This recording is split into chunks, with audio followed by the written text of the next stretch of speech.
And good afternoon wherever you're joining us from on Facebook, YouTube, or KUAM TV. I'm Jason Salas. This is the Hotspot.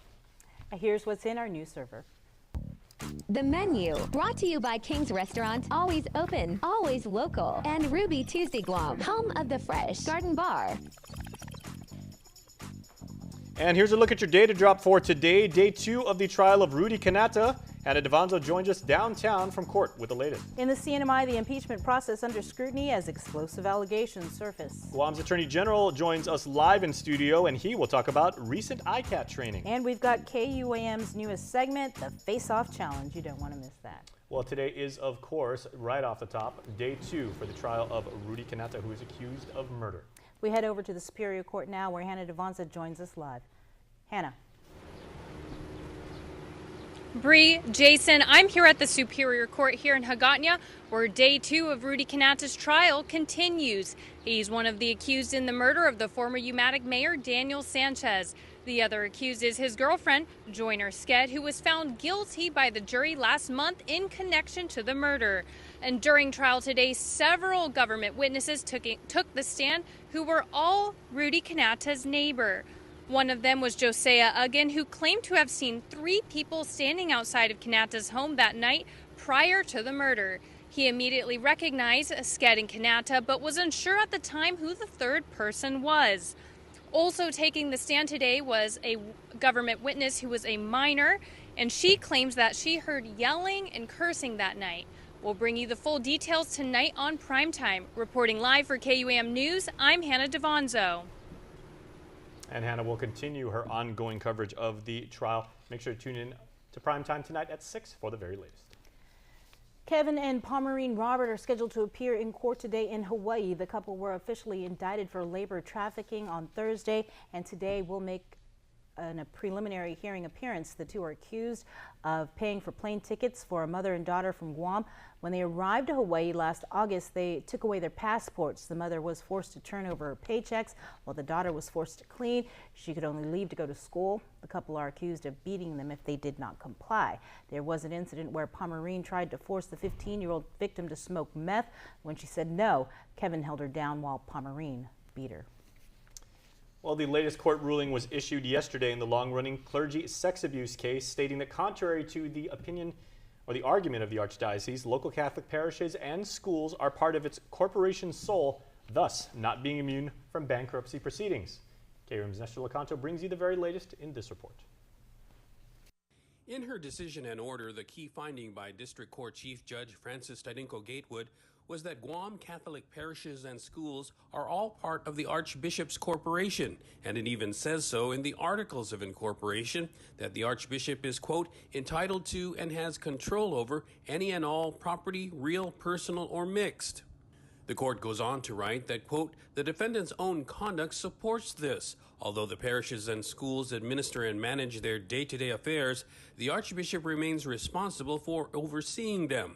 For example, the parishes must seek permission for any financial transaction in excess of $25,000, and the Archbishop must sign for any loans. The church had argued that the parishes and schools were actually an implied trust, and that the property was transferred to the Archbishop, who was holding it for the benefit of another entity, and the property can jump back.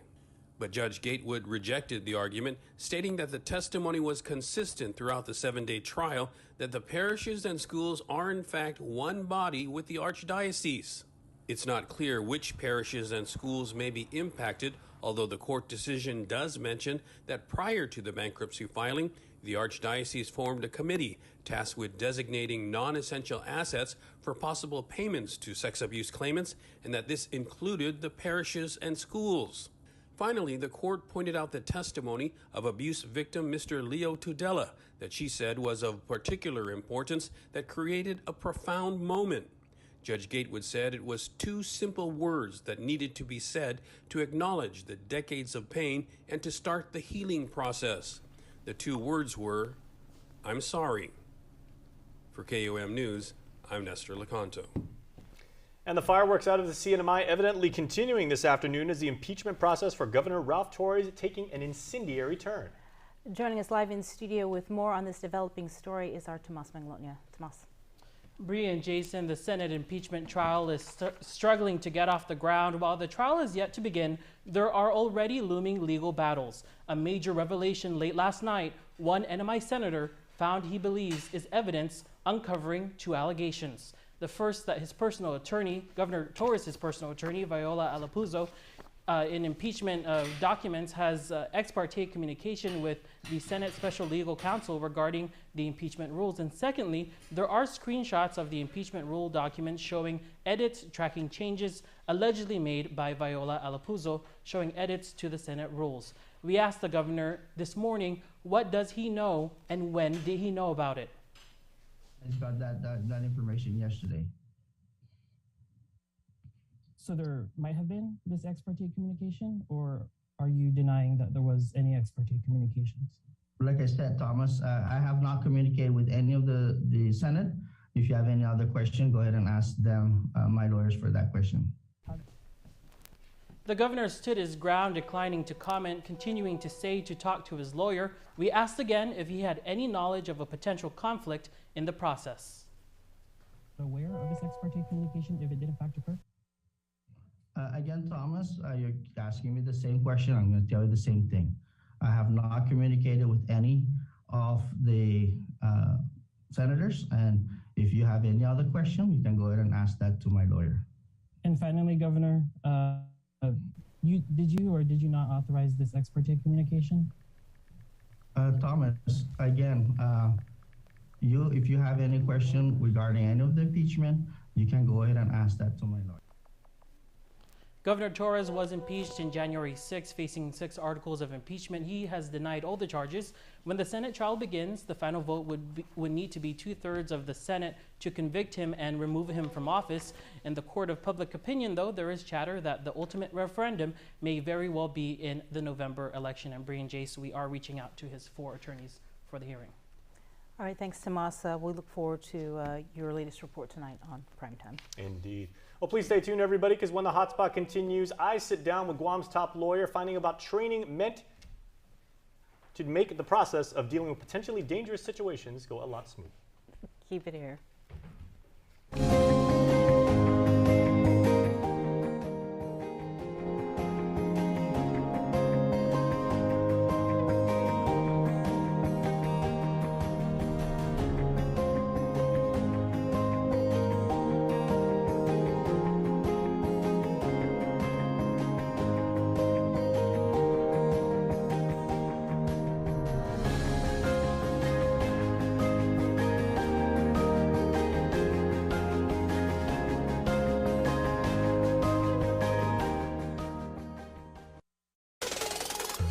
KUAM Communication is your go-to source for the biggest national and international sports events. Check out KUAM TV8 and KUAM TV11 for the biggest sports specials, championships, and events from every court, track, field, and playing ground. We're bringing you all the action and excitement. Brought to you locally by Mariana's Irrigation and Landscape and Docomo Pacific.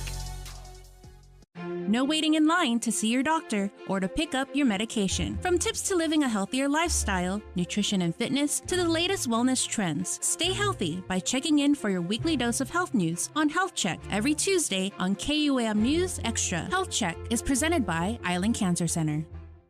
The American Red Cross Guam chapter presents the 20th annual Red Ball Around the World. 3 separate nights of internationally inspired culinary experiences at Breezes at the Hyatt Regency Guam, featuring Asian cuisine on Thursday, March 24th, European cuisine on Friday, March 25th, and Mediterranean cuisine on Saturday, March 26th. Enjoy a gourmet 5-course meal and live entertainment with limited seating in an outdoor ambiance to raise funds for a very special cause in a very safe atmosphere. Tickets are $300 per person for each night, and we are limiting seating to 15 tables per night to reflect our current guidelines. So get your tickets soon. As an alternative, you can also experience Red Ball around the world at home each night with a limited number of gourmet meals to go and access to our streaming presentation for $250. To purchase tickets and for more information, call 671-688-0283 or 671-688-0280. Email sandra.ramiro or cheetah.blaze@redcross.org or send us a direct message on Facebook or Instagram with your contact information. The 20th annual Red Ball Around the World is presented by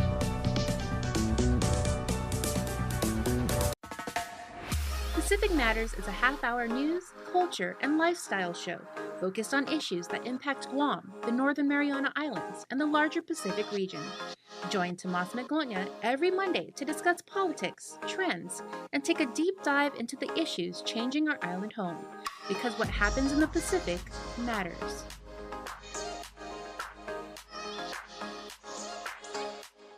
See what's on TV tonight with schedules, network news and notes, local promotions and giveaways on KUAM Communications social media pages. Like and follow us on Facebook or Instagram now for all the latest and never miss out.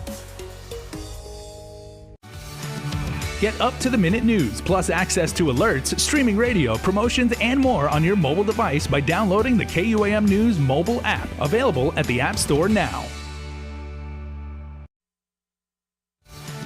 Get up-to-the-minute news, plus access to alerts, streaming radio, promotions, and more on your mobile device by downloading the KUAM News mobile app, available at the App Store now. The Hotspot continues right here live, everybody. We're on Facebook, we're on YouTube, and we're on KUAM TV. Thanks so much for hanging out with us.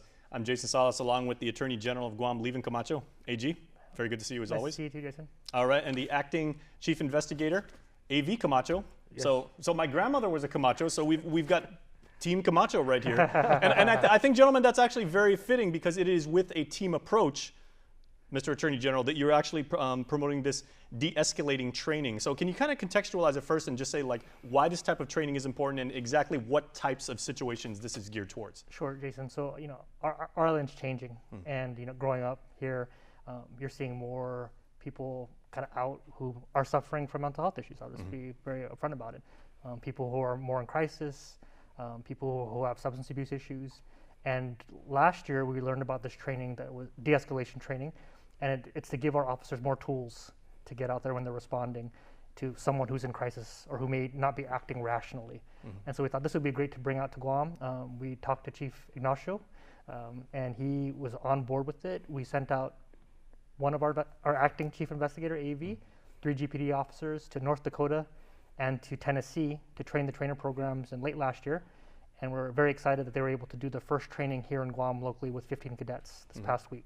So it's all about public safety and our community being safe, but also our police officers getting home safely, law enforcement officers getting home safely. And this is evidence-based, it's proven to work. Louisville Police Department has implemented this. They saw like a 27% reduction in use of force incidents, 28% reduction in the number of civilians injured, and like a 36% reduction in officers injured when interacting with the public. So it's safer for everyone who's involved.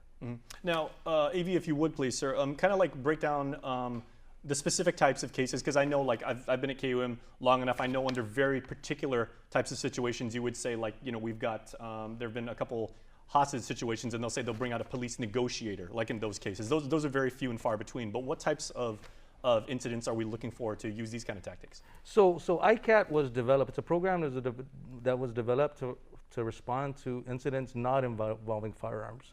So if someone is armed with a knife, a bat, something other than a firearm. Blunt object, perhaps. Yeah, blunt object, yeah. So that's what this program was developed for. And what it does, like the general said, it gives officers the option or additional tools to consider when approaching these kind of situations, So ICAT stands for Integrating Communication, Assessment, and Tactics. So, it's a gathering of information before you get there. You gather as much information as you can, and based on that information, you make an assessment. How am I going to approach this? What's my best approach? And then you build some kind of tactical approach that ensures the officer's safety and the safety of what other parties are involved. So, and and like we told the recruits in the recent training, you do this every day. It's just a critical decision-making process, right? where you analyze all the information given to you, you assess that, and you create the best plan. So that's what it's about. And would I be correct in hearing, like you were saying earlier, AG, that cadets went through this training? So you're actually starting this at the academy level. So new officers that will go on and begin patrolling Guam streets still have this skill set like from the get-go. That's correct. So our long-term goal is to get this incorporated as part of the post certification. But the trainers, they came out. This is the first time they've done a live. It's 1 day of instruction, and then they actually go through exercises. And I was there on the first day, and they watch a video, a body cam footage in a real situation. And the person that we watched was a woman whose kids called because she was cutting herself with a knife. So the officers respond, they go in, and you see them talking to her, and then these guys will then break it down.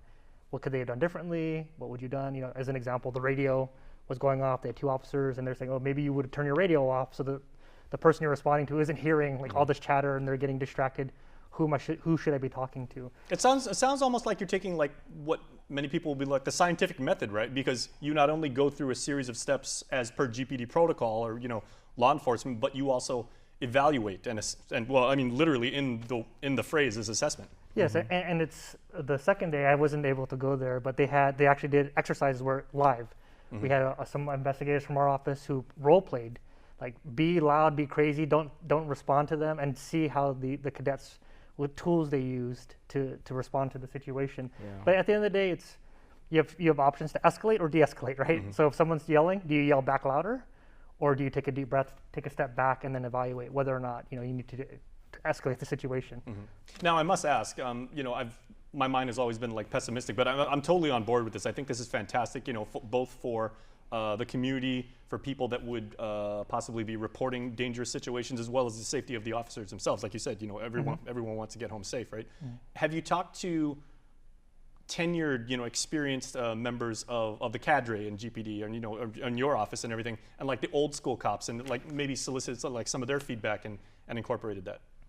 Well, I'm sure they're in favor of it too. So when I attended this training in North Dakota, they were straight up. They were honest with us. The people who created this program, they say your challenge is going to be the seasoned and more senior officers who are, because there's a police culture of taking control of a situation, right? So we're not asking cops not to take control of the situation, not to use force, because there's not every situation is going to end the way you want it to, and sometimes cops have to use force, right? But at the end of the day, what we're asking them to do is just try this different approach.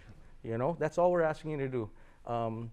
And if it works, it works. If it doesn't, then at least we tried, right?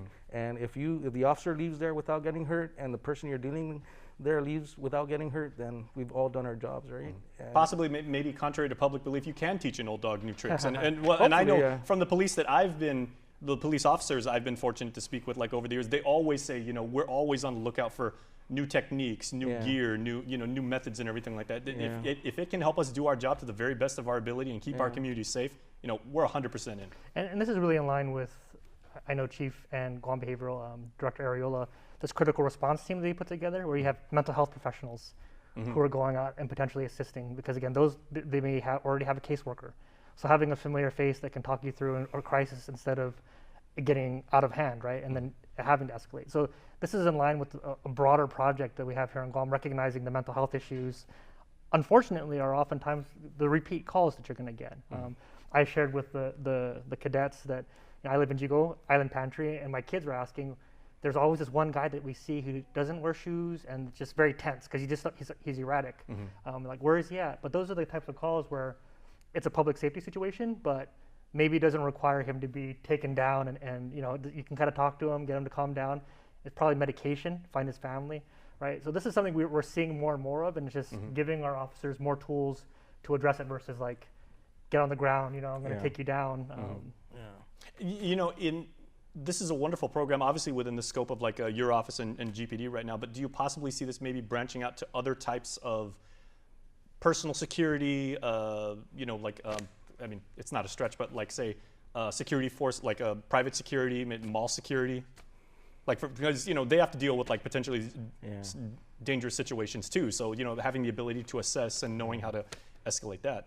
Well, we haven't really discussed this with any entities outside of law enforcement, but there is a very huge interest. I mean, we had our post meeting about a month ago, and all the other law enforcement agencies are interested in reaching out to us to provide this training. I know there's agriculture was asking, there was DOC and DYA. They're all interested in some kind of training, to help their officers do the job that they need to do. Yeah. All right. Well, gentlemen, we thank you for what you're doing for our community. This is already in place, and it's going to make the island safer for everyone. And so we thank you for putting this in play. Thank you. All right, everybody, please stay tuned, because when HotSpot continues, we continue the Camacho family reunion. So stay tuned, because there's more coming up after this. All right. So what's up on our KUAM News WhatsApp tip line at 671-727-0094. Share information about what's happening in your town, on Guam or the Sinamai, and what you want us to know. Reach us on WhatsApp at 671-727-0094. Start off your middays with the menu on KUAM News Hotspot, your preview to the big news items. Broadcast on KUAM TV 8 weekdays at noon, with live stream on our social media platforms, plus an encore at 5 p.m. on KUAM TV 11. The Menu, brought to you by King's Restaurant, always open, always local, and Ruby Tuesday Guam, home of the fresh Garden Bar. It's Feed Me Fridays on The Link. Good eats, good company, and beyond good chow with Team KUAM checking out Guam's most tantalizing, tempting menu items. Every Friday on The Link, listen on Breeze 93.9 FM or stream online. Brought to you by Devondale, real milk from free grazing cows. KUAM Communications continues our perpetuation of our Chamorro culture, language, and heritage, with features available to our listening and viewing audience, including streaming of Chamorro music 24 hours per day on Isla Digital Radio on KUAM.com and the KUAM News app. Chamorro News Update, weekdays on The Link and the KUAM News YouTube channel. Conversations about life in our Chamorro language podcast, Cuentos Tapaco, with Kin Conception. Seasonal specials, shows, and other features highlighting the beauty of our language, culture, and history. It's a new era of our continued commitment to our Chamorro heritage. Isla, watch, listen, stream, Viva Isla! The KUAM Podcast Network is back and on demand, featuring a great variety of podcasts from our island and region, including culture, lifestyle, awareness, crime, politics, commentary, comedy, and entertainment. Available on most streaming platforms. The KUAM Podcast Network. Subscribe and listen now.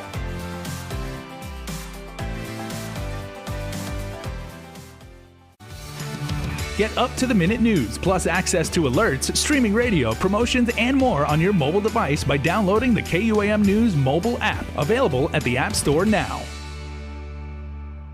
See what's on TV tonight with schedules, network news and notes, local promotions and giveaways on KUAM Communications social media pages. Like and follow us on Facebook or Instagram now for all the latest and never miss out.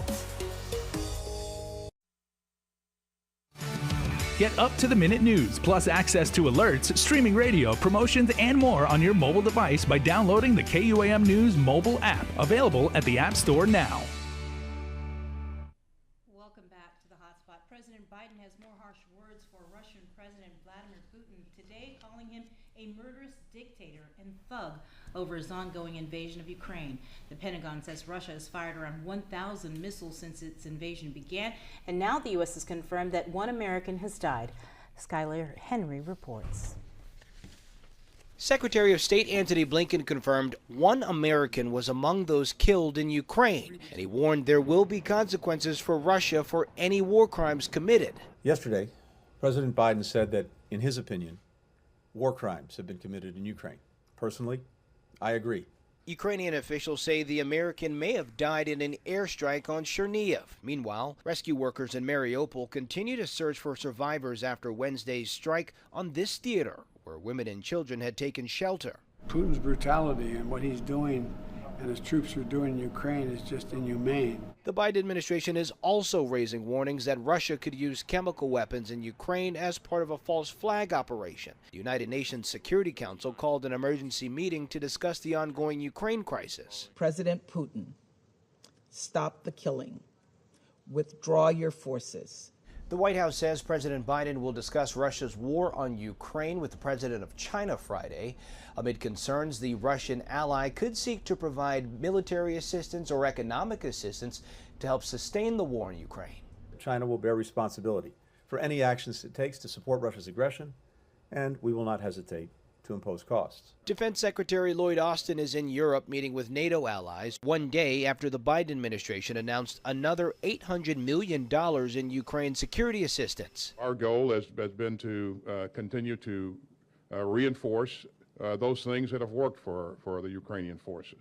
During an address to the German parliament Thursday, Ukrainian President Volodymyr Zelensky called for an end to the war. Skylar Henry reporting for KUAM News.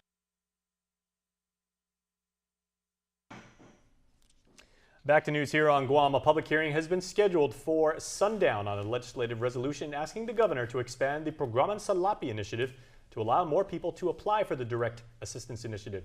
Specifically, Resolution 273 asks the chief executive to increase the income threshold to help more island residents with the rising cost of fuel at the pumps. The measure says local relief programs where federal dollars are being used as the funding source have not been equitably provided for those in the middle or working class income threshold.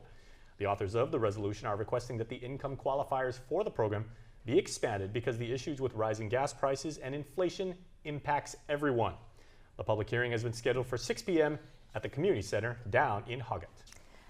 Jin Air announces it will resume its Busan Guam route starting April 16th. According to Korean media, the government's removal of the 7-day quarantine for people arriving in Korea has given rise to the demand in international travel. Earlier this week, Air Busan announced it will resume their flights starting April 30th. Both carriers had suspended their flights as a result of the pandemic. And finally, we want to leave you with something hopefully positive. Hopefully. Oh, this is definitely positive, Yeah, at least for us. Yeah, it's a new segment. We're calling this Face Off Friday, and every single Friday, it's a new challenge that your news team, us, we're going to put ourselves to the test. Right, so 13-year-old Ana Villagomez from Grace Christian Academy on Saipan is the regional spelling bee champ. And our team attempts to compete in this spelling bee face-off, but as you'll see, she is tough competition, and she's headed to DC for the national competition. My name is Ana Villagomez. I'm representing Grace Christian Academy, and I've pretty much always been into spelling, like ever since elementary school. I'm 13 and I'm in 7th grade.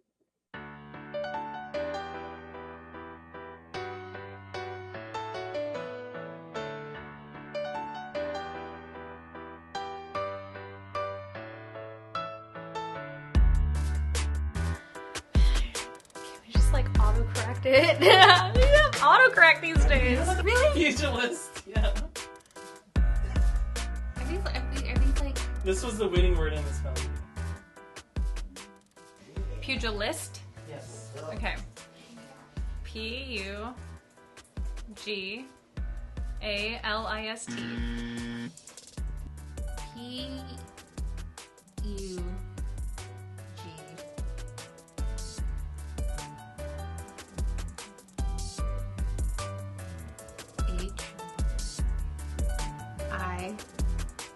P-U-G-H-I-L-I-S-T. Pugilist. P-E-U-G... Pugilist? Like st. P-E-U-G-E-L-I-S-T. P-U-G-I-S-L-I-S-T.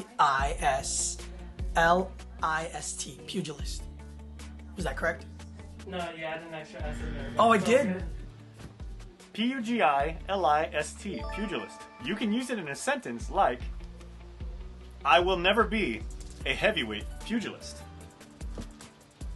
P-U-G-I-L-I-S-T. Too easy! Oh, I was so close. I am the champion of spelling. Only champion you didn't get it right. Face Off Friday. See that? The old people, we can do this. Spelling bee.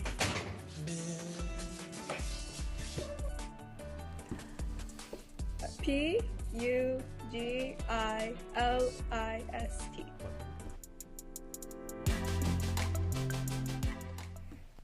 I'm so embarrassed for them. Was there Couldn't ever even any spell doubt? Hey, pugilist.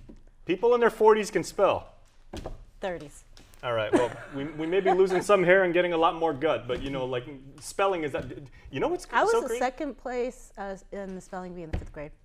That does not surprise me at all, because Should've been you've always first, been a very... but sorry. The crazy thing, too, is the only people on our staff that actually knew the definition of pugilist without having to Google it is me and Barnett. Oh, Barnett should have done this, but he would have gotten it because he's a really smart cookie. There you go. Well, and we wish the very best to Ana Villagomez. Represent the region well. You are a champion, and we can't wait to follow up and see how you did in D.C. So congratulations, Ana. Congratulations. And that's going to do it for us here on HotSpot. Make sure to join. Who's on the desk tonight? Tyler. Primetime. And we'll spell pugilist some more. So have a wonderful day, everybody. Please stay safe. We'll see you soon.